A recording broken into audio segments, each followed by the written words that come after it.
بسم اللہ الرحمن الرحیم. Dear students of first year civics, السلام علیکم.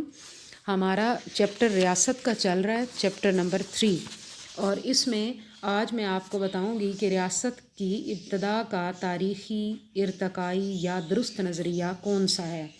اب اس سے پہلے بھی آپ نے کچھ پوائنٹس یاد رکھنے ہیں کہ ریاست کی ابتدا کیسے ہوئی. اس کے جواب میں آپ نے یہ نظریہ لکھنا ہے کہ یہ نظریہ درست ہے اور باقی نظریات باطل ہیں. تو ابتدا کیسے ہوئی، اس سوال کا جواب دیتے ہوئے مفکرین نے بہت سے نظریات پیش کر ڈالے. بعض نے کہا ریاست قوت کے استعمال کا نتیجہ ہے، کچھ نے کہا تخلیق ربانی ہے، یعنی اللہ تعالیٰ نے بنائی. بعض نے کہا خاندان کی پھیلی ہوئی شکل ہے. بہت سے مفکرین نے کہا یہ معاہدے کے نتیجے میں بنی. اب یہ سارے نظریات جو ہیں، یعنی نظریہ جبر و قوت، تخلیق ربانی، خاندان کی بڑی ہوئی شکل، نظریہ پدر سری اور مادر سری پیش کیے گئے اس حوالے سے، یا نظریہ معاہدہ عمرانی، ان میں جزوی سچائی تو ہوگی لیکن کسی ایک کو ریاست کی وجہ تخلیق ہم قرار نہیں دے سکتے. اب یہ جو تاریخی یا ارتقائی نظریہ ہے جو ہم نے آج دیکھنا ہے، یہ 20ویں صدی میں بہت مقبول ہوا اور اس سے پہلے جنم لینے والے مختلف نظریات کا اس نے زور توڑ دیا. آج کل اسی کو درست سمجھا جا رہا ہے. تو آپ نے لیکوک کے الفاظ بھی لکھنے، گارنر کے بھی لکھیے گا کہ گارنر کہتا ہے ریاست کو اللہ نے تخلیق نہیں کیا اور نہ یہ قوت کا نتیجہ ہے، یہ معاہدے کی وجہ سے بھی نہیں بنی اور نہ ہی محض خاندان کے پھیلنے کا نتیجہ ہے. گارنر نے اتنا کہہ دیا. لیکوک نے کہا ریاست ایک مخصوص زمانے کی پیداوار نہیں اور نہ ہی کسی منصوبہ بندی کا پھل ہے، بلکہ مسلسل عمل اور مسلسل ارتقاء نے اسے موجودہ شکل دی ہے. یہ تاریخ کے لمبے عمل کے جاری رہنے کے بعد بنی. یہ لیکوک کا کہنا تھا. اب ہم دیکھتے ہیں کہ ریاست کی ابتدا کے متعلق جو درست نظریہ قرار دیا جاتا ہے، جس کو ہم تاریخی نظریہ بھی کہتے ہیں، جس کو ہم ارتقائی نظریہ بھی کہتے ہیں، اس کی روح سے ریاست کی تخلیق میں کون کون سے عوامل نے اپنا کردار ادا کیا. اس میں 4 عوامل آپ لکھیں گے: رشتہ داری، مذہب، قوت اور سیاسی شعور.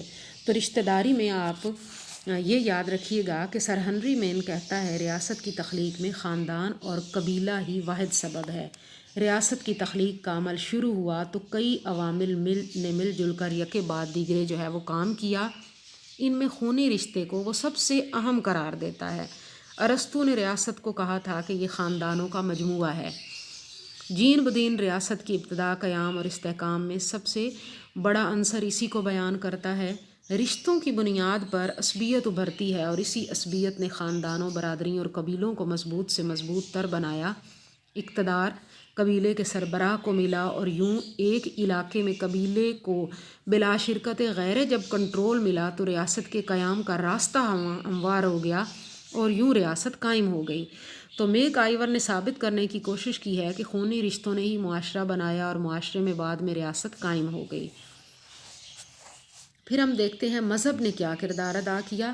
انسانوں کا مذہب سے واسطہ بہت قدیم ہے. الہامی کتابوں میں پہلا فرد حضرت آدم علیہ السلام کو، جن کو پیغمبر مانا گیا ہے، ان کے بعد بہت سے پیغمبر آئے، اپنے ساتھ اللہ تعالیٰ کے پیغامات لائے، الہامی کتابیں اتری، شریعتیں آئیں اور زندگی گزارنے کے بارے میں اللہ تعالیٰ کے احکامات عوام تک پہنچے، لوگ انسانوں تک پہنچے.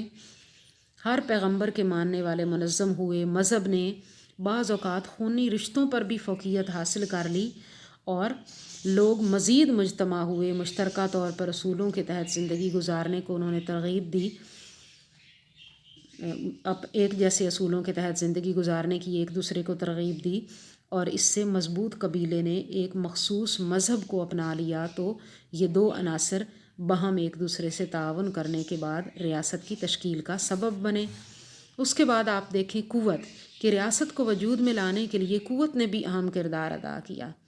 لیکن ہم یہ نہیں کہہ سکتے کہ صرف طاقت کے استعمال کی وجہ سے ریاست بنی، بلکہ یہ ایک فیکٹر تھا. زمانہ ماضی میں مختلف قبیلوں میں لڑائیاں ہوتی رہیں اور قبائل کے سردار نے اہمیت اختیار کر لی اور کامیاب ہونے والے سردار جو تھے وہ حکمران بن گئے اور ریاست تخلیق پا گئی. چوتھا عنصر ہے سیاسی شعور. سیاسی شعور کی بنا پر بھی افراد میں بیداری آئی، ان کو اپنے حقوق کی پہچان ہوئی، انہوں نے آزادی کا مطالبہ کیا، انتخابات عمل میں آئے، لوگوں نے اکٹھے زندگی گزارنا شروع کی. اجتماعی زندگی اور ضروریات زندگی کی تکمیل کے لیے انہیں ایک ادارے کی ضرورت پیش آئی، اور اس وجہ سے یعنی انہوں نے اپنے سیاسی شعور کی بدولت ریاست